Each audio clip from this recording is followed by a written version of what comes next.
ladies and gentlemen, it's my absolute pleasure to welcome to the show, her first time on the Ultra Running Magazine podcast, Miss Andrea Larson in Wausau, Wisconsin, where I hear it was a balmy 4 degrees today. How you doing, Andrea?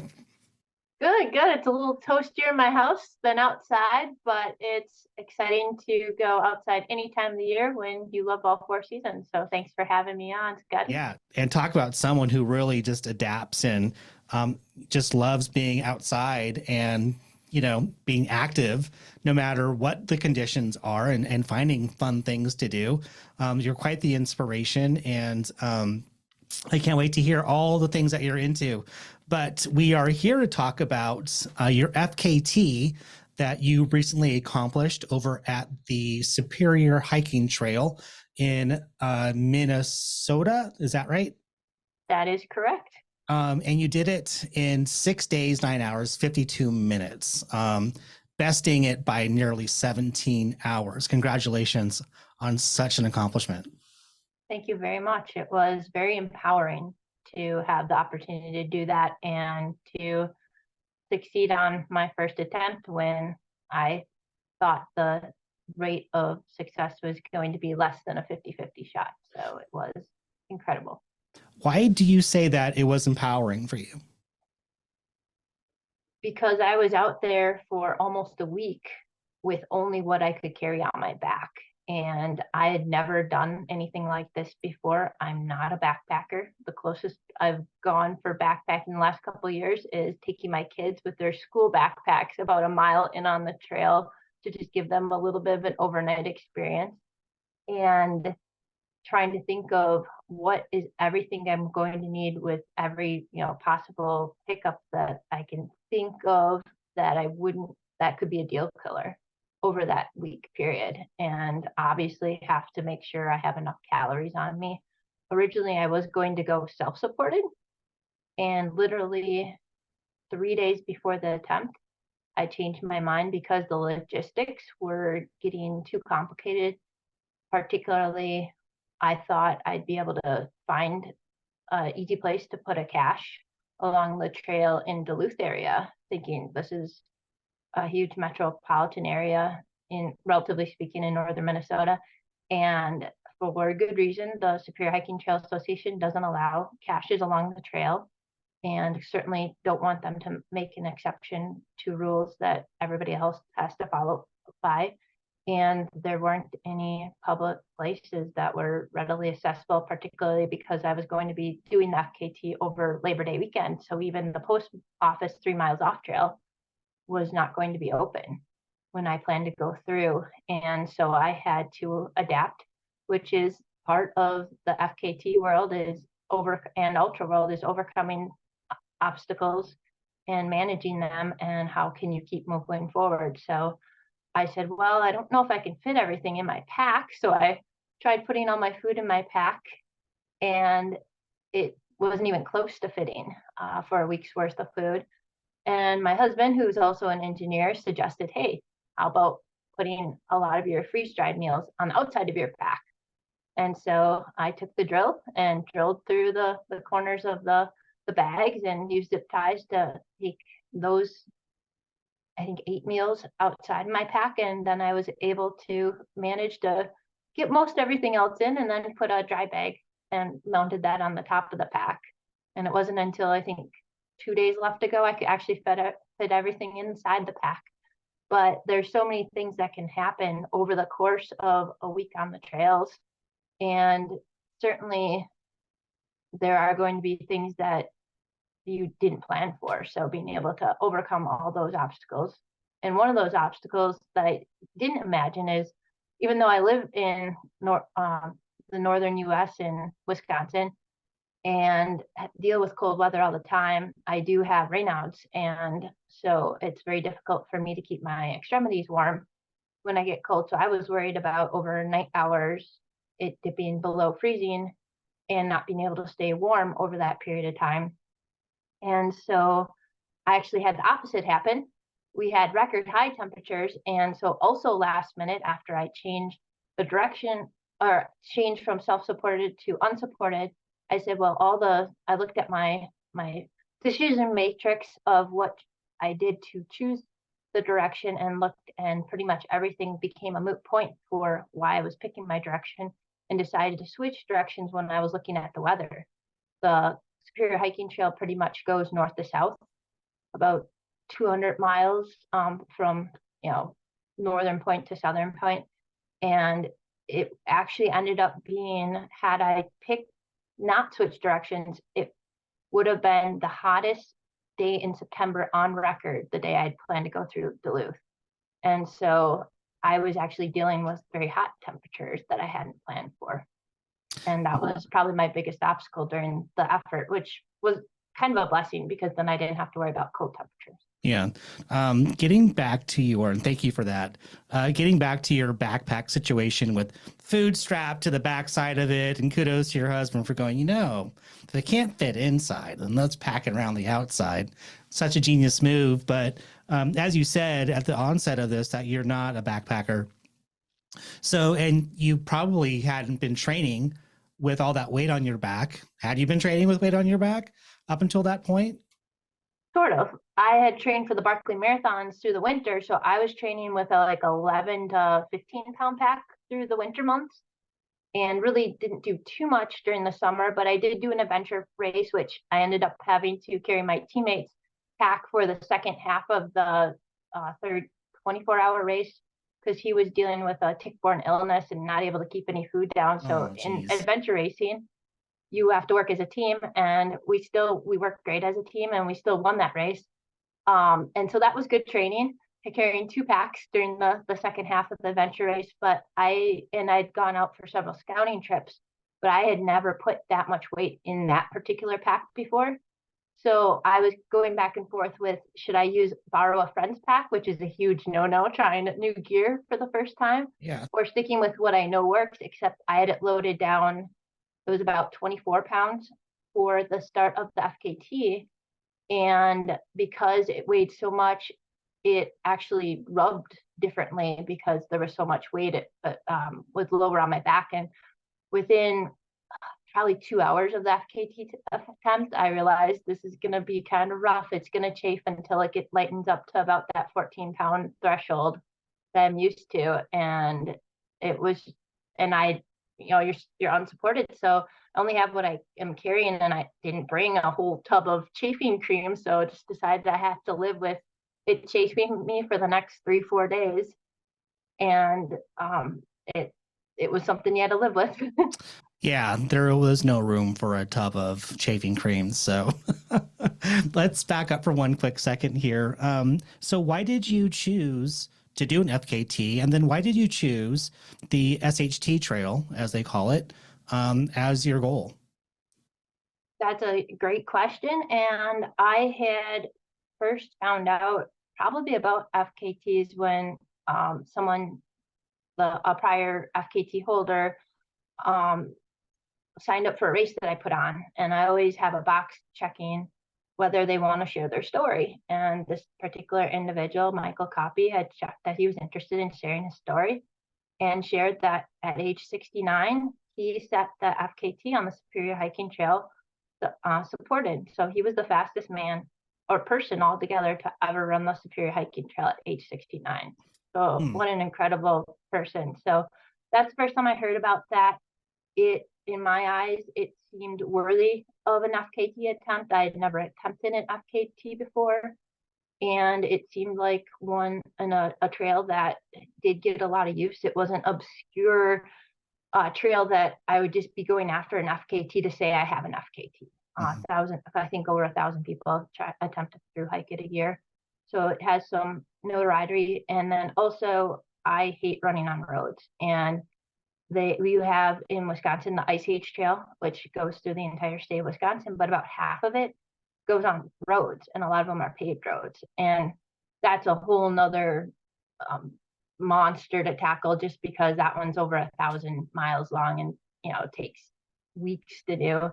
But this trail is almost entirely on trails and not on pavement, even though it goes through the city of Duluth, which is amazing because there's times you are pretty much in the city of Duluth. You literally go down the heart of downtown, and often you don't even realize that you are in, I think it's the biggest city on Lake Superior. It's just amazing. And that they work with all these private landowners, which I know a lot of other great trails do, but it's just somewhere that is relatively close for me too. Proximity was another decision factor.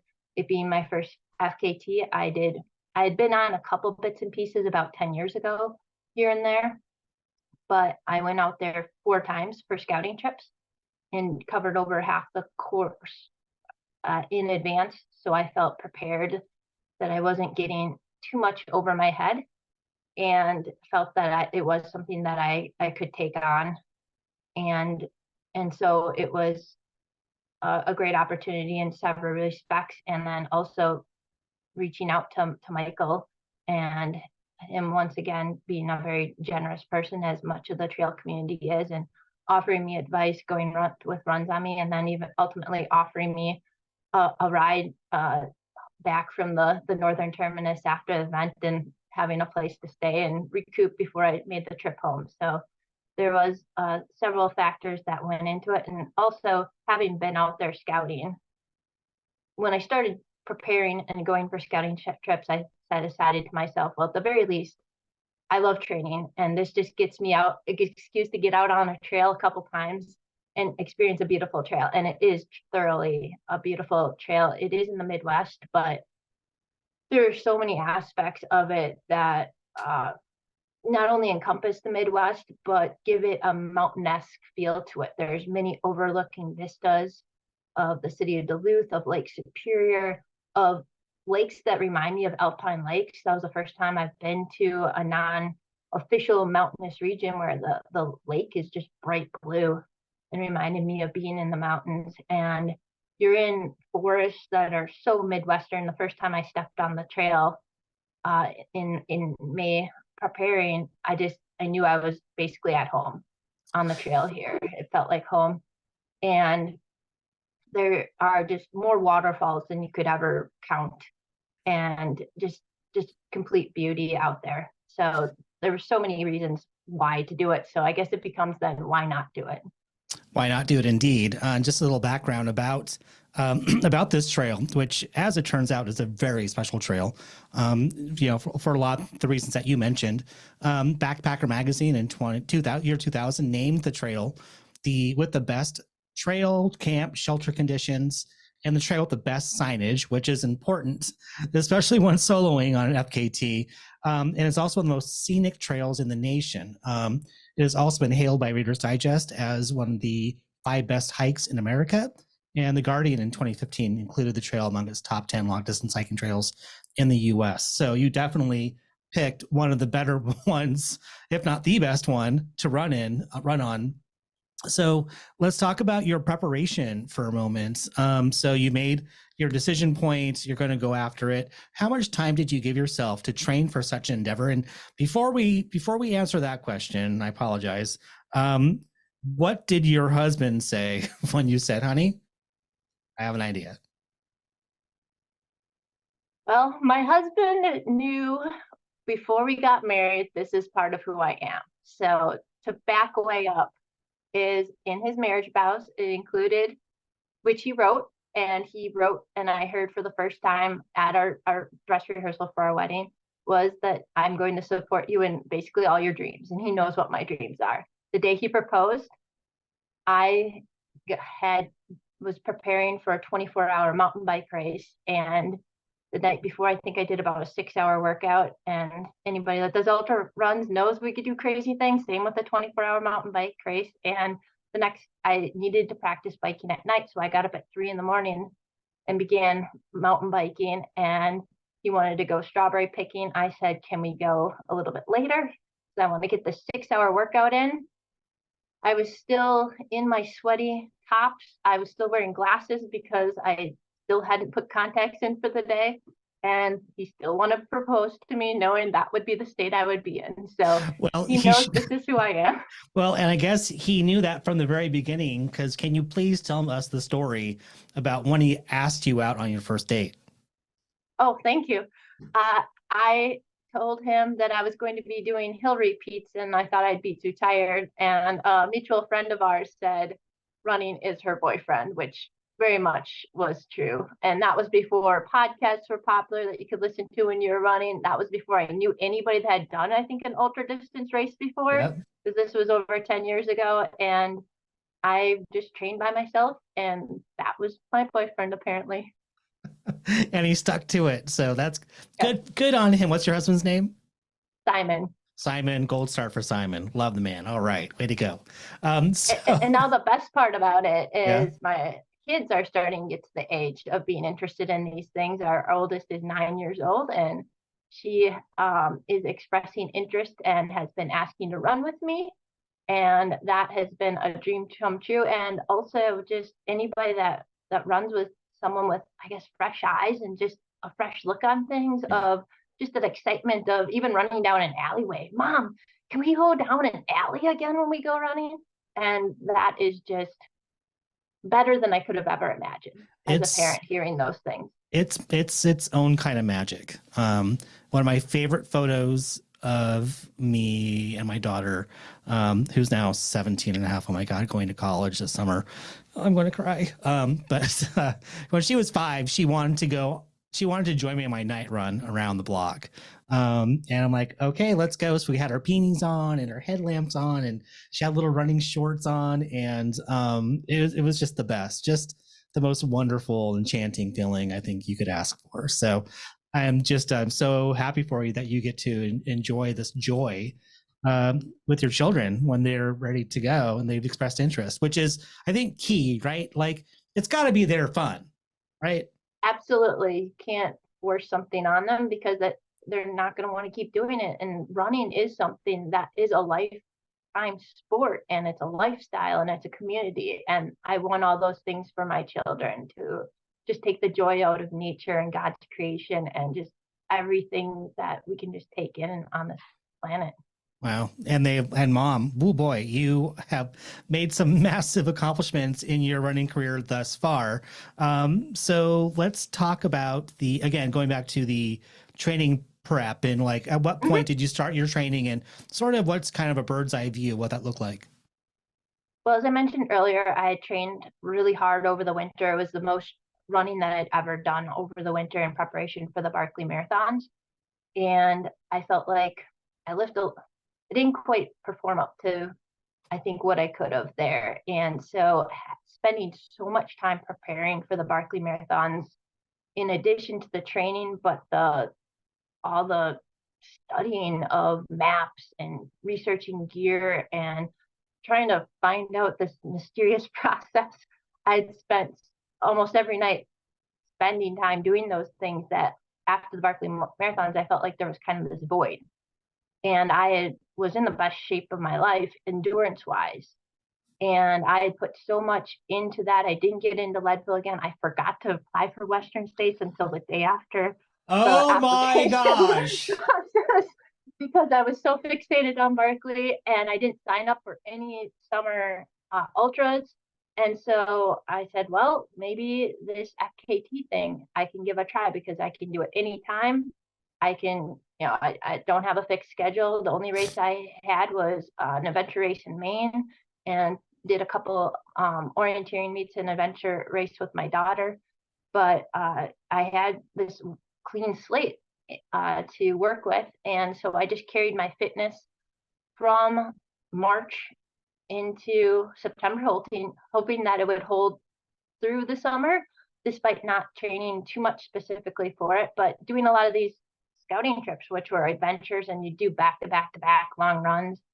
And it was great preparation for it, and just kind of took that momentum going into early fall. So you had you thought you maybe had like a 50-50 chance of getting through it. Less than a 50-50 chance. At what point did that percentage go in your favor once you started your quest?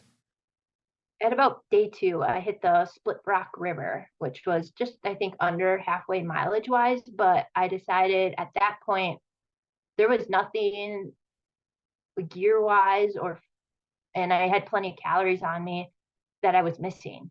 And so I thought very easily there could have been something that I didn't have with me that could end it, or just, you know, I have one pair of shoes to work with. And, sometimes even though it's a pair of shoes you've worn in, consistently over the years, that model, something could just be off because, your foot's sliding around with all the rocks or roots or something. So there could even be something that you've tested over the years and could not be working out in this application. And at that point, just under the halfway mark, I realized that bearing any, major calamity, like I had done the preparation and that was there. So it was just a matter of holding true and finishing. Wow. Wow. And Okay. and so awesome, so early on, just like day 2 on it, knowing that I could finish it. And so it was just a joy to be out on the trail then from there on out. Now, not to say that there weren't any challenges, but the confidence really just uplifted me throughout the next 4 days. My understanding is that in the first 24 hours, you crushed 68 miles of that trail. Is that true? Yes, but those were also some of the more runnable sections too, so that helped. But Your pack is yeah, I at was the making heaviest, really good right? pace. But you got a heavy ass pack on you. Was that your goal going into that?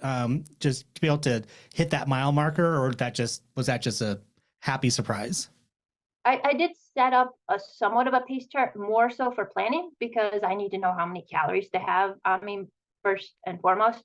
But also, once I got out there, I was like, we'll see how this goes. I've never run with a 24-pound pack before. And I happened to actually just logistically, when I had done my scouting, I had to run the first like 30 miles of the trail in the direction I ended up going, the FKT, even though I tried to do most of my scouting in the direction I planned to go in just to make sure that I could see blazes and did never get turned around anywhere. And so I knew kind of what my splits were. And I was like, I'm going like slightly faster than I did during my scouting run for this. And so this is a good start to the attempt. And so that was, right off the bat, just getting some momentum there of seeing that I was holding on a good pace, felt good, and just went from there, one step at a time. One step at a time and one night at a time. Mm-hmm. So you're doing 6 days, so 5 nights. What was that first night like for you? So it was pretty cool going into the night because I just had left the University of Duluth campus and hit an overlook, and there was just this gorgeous full moon out there that was, Mm. on the full moon rises right at dusk. And so that was just a great way to start the night. And lo and behold, I, ran into a couple college students with just their cell phone flashlights walking through the woods at one point. And that was the last time I saw, I think, anybody in darkness hours and for the whole FKT attempt. So it was out there, me, myself, and my gear. And it was, you know, I was very fixated on the goal. I was surprised and I was a little worried. I said I could feel I was in race mode right off the gate. And can I hold this mentality for 6+ days? And I was. Now, there's sometimes that things ebbed and flowed, but I definitely had this sense of urgency. And even though I was by myself, I never felt lonely or anything, just focusing on the task at hand, looking for a blue blaze, thinking about where the next water source was, making sure I was eating roughly, 200, 250 calories an hour constantly. And I even created some FKT chores. Later on in the FKT, I was rotating my socks and making sure I put my dry or wet socks out on the outside of my pack to dry, hanging my laundry. I would grab the flosser out of my cargo pocket of my pants and I'd do my flossing, and then I would brush my teeth, and then I'd clean my water bottles once a day with, and once again, my awesome husband engineer suggested I bring some mouthwash so I could sanitize my water bottles because I didn't want them to get like for me to get myself sick with mold growing them after tailwind and protein mix being in them for 6 days. So rinsed my water bottles with mouthwash and then reused it by rinsing my mouth and getting all the mileage I could out of that mouthwash before I spit it out. And so yeah, I always had something to do. And I think, keeping your mind busy and giving yourself these like mini games that you're playing with yourself just to keep yourself preoccupied, busy, the mind going. That seems to be a pretty good strategy for you.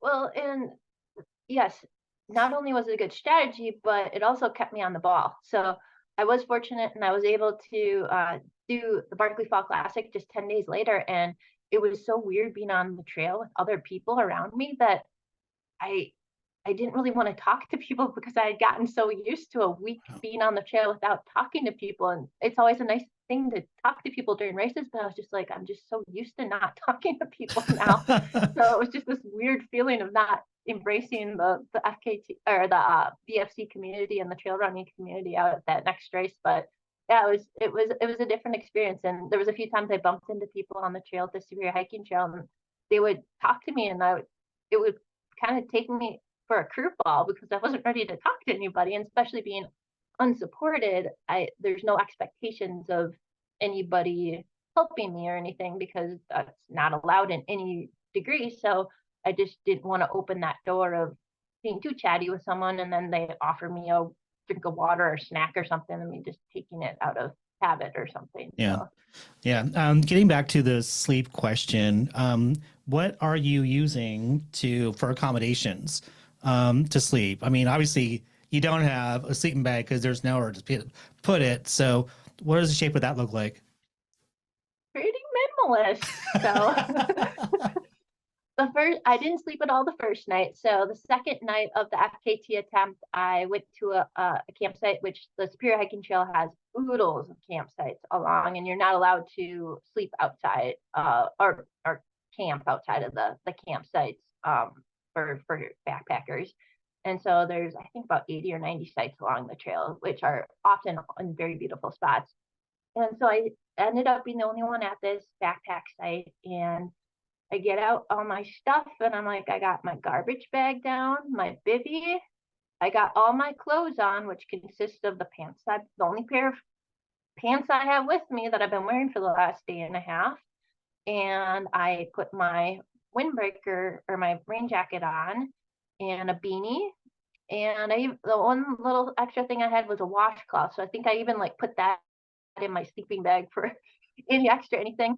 I have a Fastpack Her Pack, so it has a little bit of padding that you can put under you as a hip pad. So I put that there, and I took my wet bag, and I might have just rolled it up with the air in or whatever, to be as a little bit of a pillow. And I kind of looked at my setup before I lay down, and I'm like, this sure isn't much. I hope it doesn't rain in the next couple of days. Which that was the other part of the FKT attempt, is being flexible with your time window. And I had Yeah. pretty ideal conditions. I never had a drop of rain the whole time, so You everything didn't. wasn't dry, not slippery, and then don't have to deal with trying to stay warm and what to do with all your wet stuff. So No, there is not the problem of trying to stay warm. There is a problem of trying to stay cool, given the record temps you had. I heard something about you laying down in a creek. Is that true? oh, which creek are you talking about? I lay down in so many creeks, so many beaver ponds, mud holes, anything I could find. And luckily there is so much water along the course. There was a point north of Grand Marais. It was just day after day. When I looked at originally the weather forecast, it was supposed to be a warm day, and then it was supposed to, like, I think, cool off each day. And I swear that those forecasts kept creeping up, and I kept thinking, like, okay, tomorrow's going to be better, and that never happened. But there was a point north of Grand Marais where I was laying in a creek. I have to get my core temperature down, but at the same time, I also want to keep my feet dry. So that was kind of interesting, trying to like hobble around, get in the creek, get your core wet and cool, but not having to deal with getting your feet wet and changing shoes and all that hoopla. But then, literally a mile later, I was already feeling like I was overheating.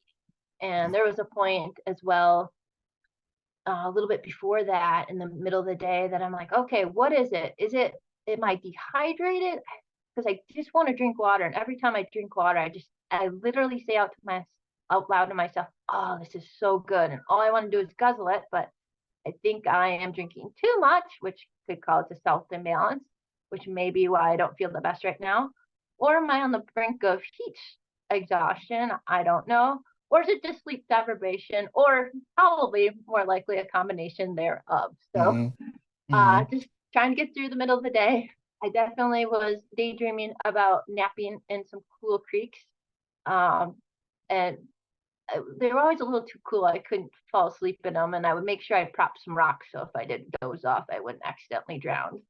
Um, but never was able to quite fall asleep because on the plus side, it was cool enough that it'd get my core temperature down, and I would be a little bit shivery getting out of there after 20 minutes in the creek or mud hole or whatever I found.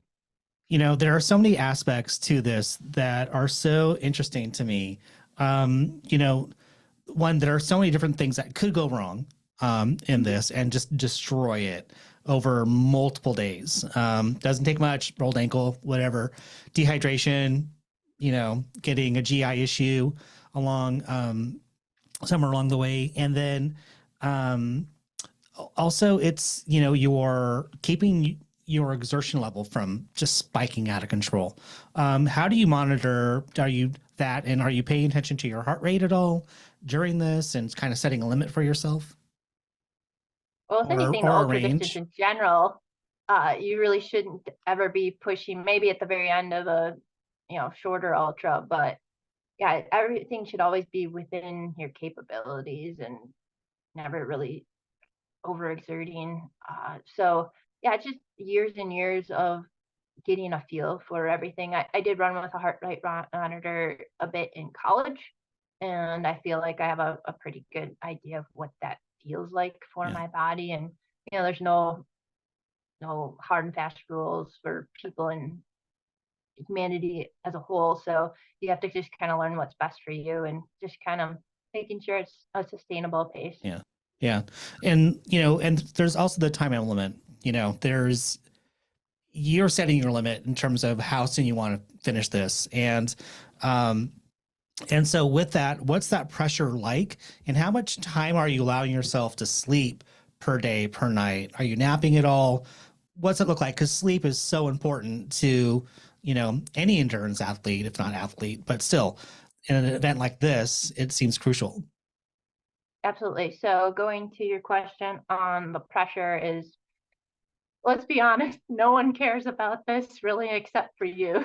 So that is kind of a nice knowing that really nothing in life hinges on this except the importance that you put on it for yourself. So at one time, at one point, it's very freeing. However, that maybe isn't enough of a carrot on the stick for some people. And luckily, I am a motivated person. Things were going well. Maybe if things started to fall apart, maybe I wouldn't have been able to maintain that motivation, but the motivation was always there. And, sometimes you kind of end the voice in the back of your head, well, if I get done, I missed my kids' entire first week of school. I left after I put them on the bus for the first day of school. My son was doing his first day of kindergarten. I didn't get to talk to him about his first day of kindergarten until he was a weekend in the school year. So, there's some things that you miss, and you could be home a lot sooner. But this was a unique opportunity that my husband was okay with me being gone and being able to take on this adventure. Now shifting gears into sleep, I'm very fortunate that I have got on into adventure racing from some of the best adventure racers in the country that live just a couple of miles down the road from me. And they now have quite a bit of experience in expedition adventure races, as well as a few other friends in the adventure racing community, which, like the trail community, is another community that's just a very welcoming community. And I would encourage almost anybody to try orienteering or adventure racing, and it's an amazing sport. It's for any ultra runner, you hopefully can relate with me when I say there's a step between road runners to trail runners, kind of that mentality, that free spirit. There's another step from the trail runner to the adventure racer, and they just run through those creeks without thinking. You'll swamp through bogs, you'll be going through briars, and these people have very much a can-do attitude and overcoming challenges. So I was able to tap into their expertise, have a number of conversations over the last year about sleep strategy. And so the goal was to take a somewhat similar approach to most like 5 to 6 day expedition races, which they often forego sleep the first night, and then wait till the second night. And a little bit depends on timing, what I'll say accommodations are available. In this case, is there a campsite or somewhere where I can sleep? I don't want to be sleeping, on an exposed cliff, or I can't sleep, in certain areas. So just kind of taking those opportunities. And so I tried to generally sleep. I only officially slept during nighttime hours. However, I tried to take a few of those creek naps, but that didn't work out.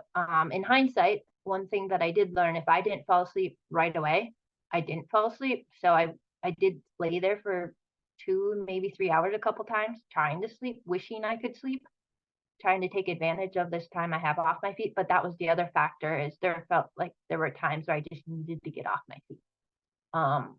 My feet did get wet from dew the first overnight, and I think that did take a bit of a toll on me. And I still have some numbness, 3 months ish later, in one of my feet from just that uh, that exertion that I spent on my feet. So I did adapt a lot of the adventure racing tactics, and then and towards the end, that was another area that I could probably do better in hindsight. I was falling asleep my last night and just felt like I couldn't stay on my feet. And that's what hit me the hardest mentally, is when I felt like I was on a never ending treadmill in the woods. I don't like going on a treadmill to begin with. And then when you feel like you're alone in the woods and everything looks the same. And I had completely lost sense of time. And so what 1 minute, it felt like 10 to me or more. And so I just say, I'm not gonna be able to get through the whole night. I'm just gonna sleep now. And one time I actually forgot to set an alarm, and thank goodness I only slept 4 hours, and that was the longest I ever slept on the attempt. I think altogether actual sleeping time was, I think, around 12 hours, but I did spend a lot of time laying.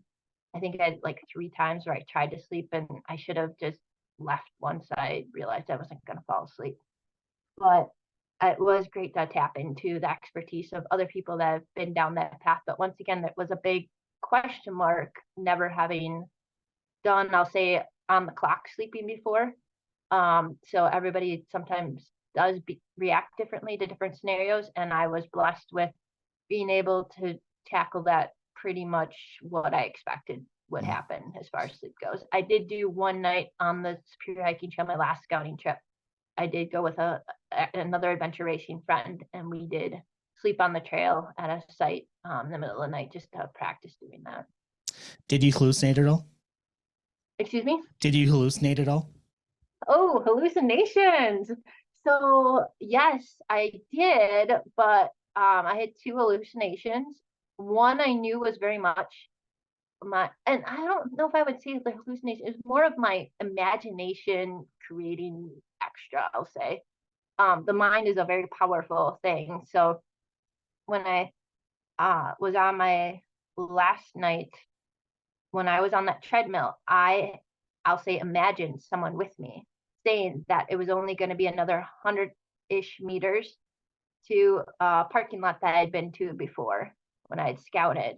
And I had not been on that section. And so I didn't know exactly what to look for, but I kept thinking I was going to turn into this parking lot and then know kind of the next section.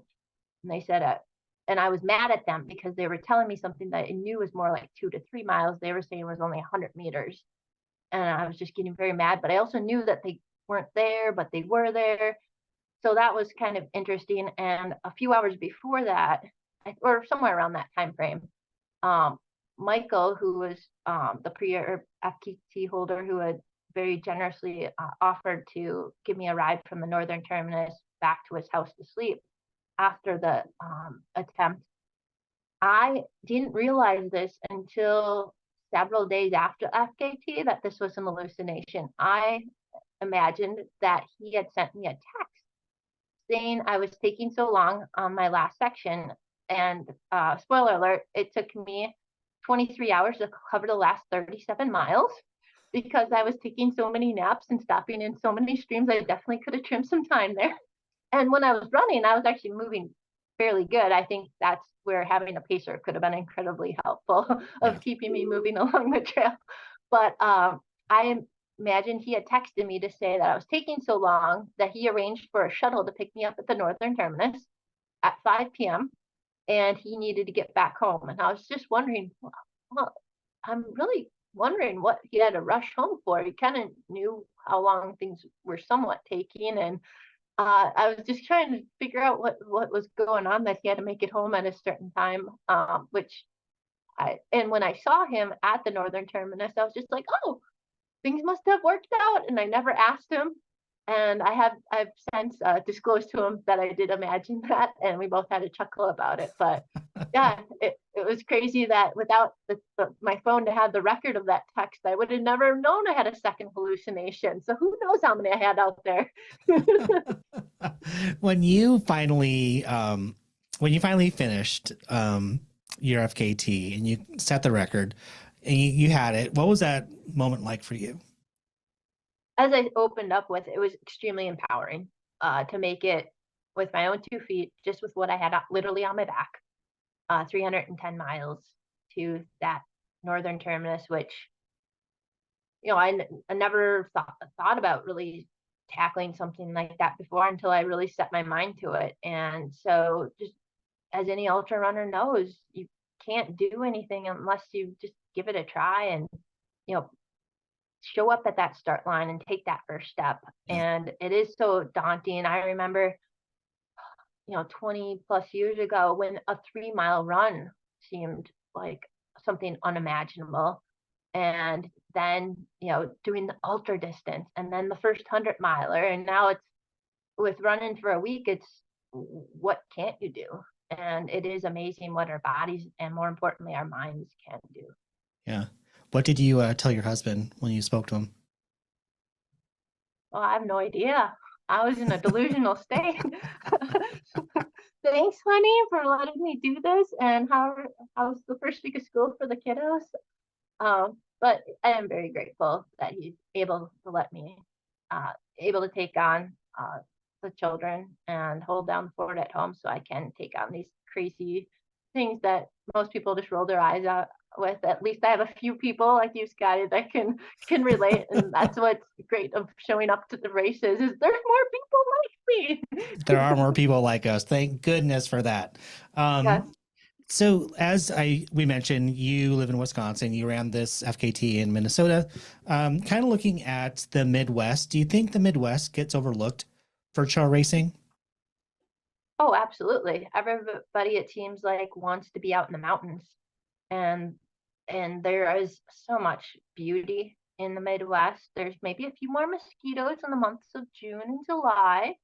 There is some humidity that you have to deal with, but the plus side, we don't have wildfires. We have, generally, some beautiful areas to check out, wooded areas that maybe you're not fully exposed in. And that was something about the Spear Hiking Trail. I put on zero sunscreen and never got burnt at all. And I'm pretty pasty white, so it's not because I have a good face tan. And so there is so much beauty in the Midwest. Beautiful lakes, very pristine lakes, and just nature. I can't tell you how much wildlife I've seen through the years, or just pretty much out my back door over the years. And so it is a great place to live, a great place to play. And there is a lot of trails for me personally. I have about 3, 4 different trail systems I can run on within a 30-minute run from my house.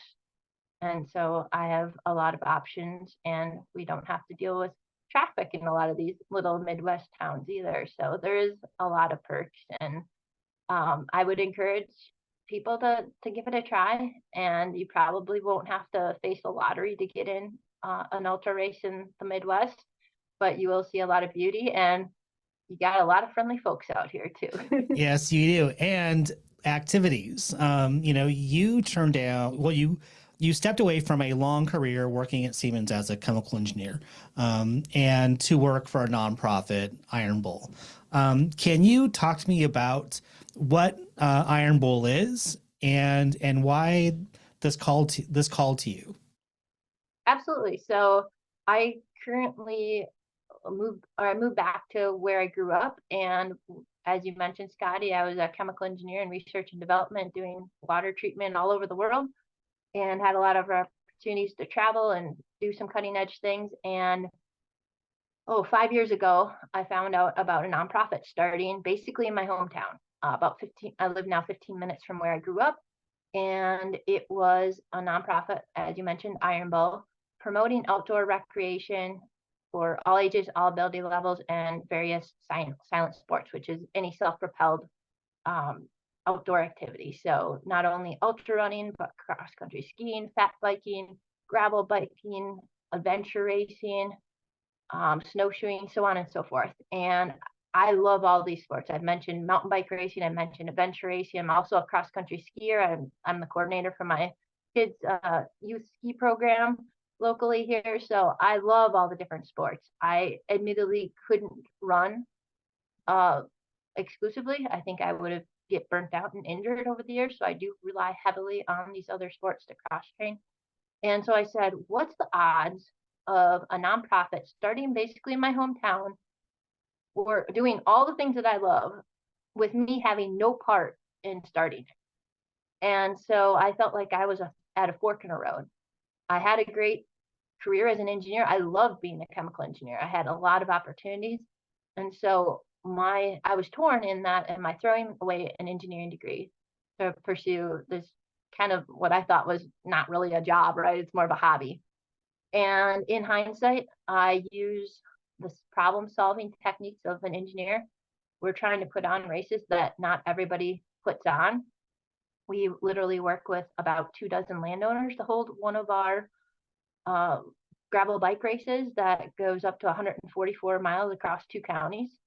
And we got permission for the first time to bring bikes to a local state park that had never allowed biking at the state park before. So we are trying to do things and bring outdoor recreation to places and bring it to people that haven't been able to enjoy what we have to offer in Wisconsin. And so we put on last couple of years 2 ultra races. So if you want to find a hard Midwest ultra race, I have to put a plug in for the event that I race direct, the Iron Bowl Ultra Trail, which has nearly 7,000 feet of elevation gain in, it's a little bit over 50K, but we'll say 50K, you get a little bit of bonus mileage.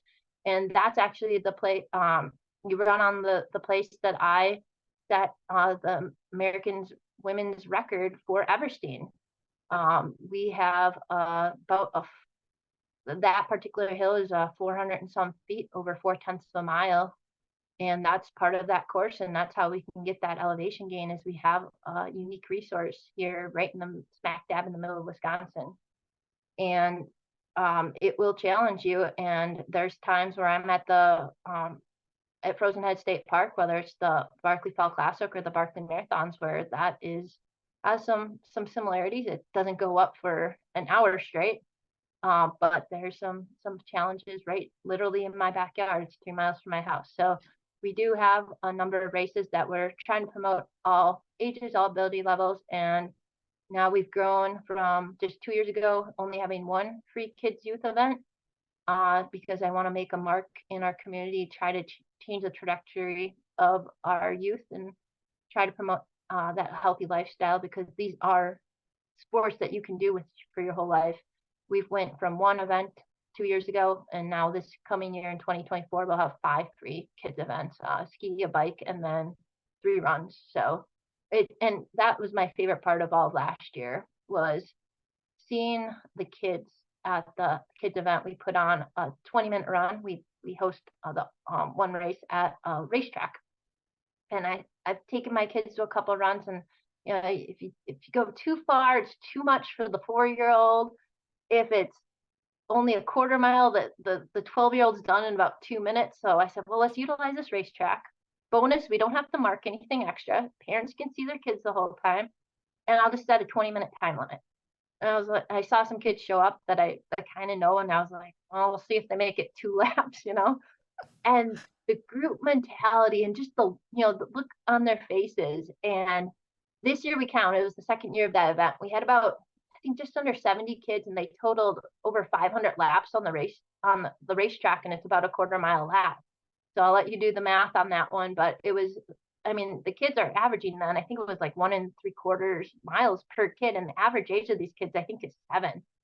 And it was just so awesome to see these kids circling around again and again and again, and their enthusiasm. If we could just capsule that up and just to bottle it up and use that when we need a little dose of enthusiasm for something, that's all we need. I color me inspired, which I am right now, listening to you talk. And people like you are so very, I won't say important, it's more than that. It's critical to our communities, our local communities. I think I read a quote from you that says, if I can't change the world, I can change my community. And you're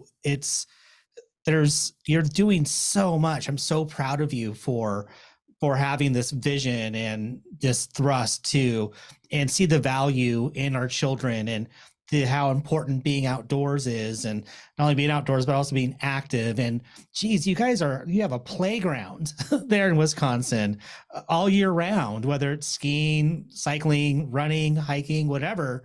You guys are lucky. They're lucky to have you. And I'm so just grateful that you exist. Andrea Larson, thank you so much for coming on the show. Do you have any parting words for us? And we will share the link to Iron Bull in this podcast description, so people can check you guys out. I wish I lived closer, because I definitely would love to see what you guys do. Absolutely. And we are blessed here in the Midwest. And one thing that I do say when we don't have great weather, and nowhere has perfect weather all the time, but having those days where it doesn't get above 0 degrees Fahrenheit and you got to worry about frostbite on any exposed skin really makes you thankful when you have that 65-degree sunny day with no bugs, in the fall, or the first day of spring where you hit 50 degrees. So we sometimes have to have the dynamics of something not being good all the time to really savor when it is beautiful and get outside. And as any ultra marathoner knows, like in any ultra, you're going to have your highs and lows, and don't you savor that finish line so much more when you know what you battled to get to that point, and it just means so much more. Wow. I'm so thrilled that I had the opportunity to speak with you today. Thanks so much for your time. Just love on those kids and keep doing what you're doing. Gosh dang it. Thank you so much. Well, thank you so much. It was just an honor to be asked to be on this podcast for the source of information in the ultra community. And once again, you guys need to keep doing what you're doing. I'll do it if you do it. How about that? Sounds great. All right. Thanks again for your time. I really appreciate it.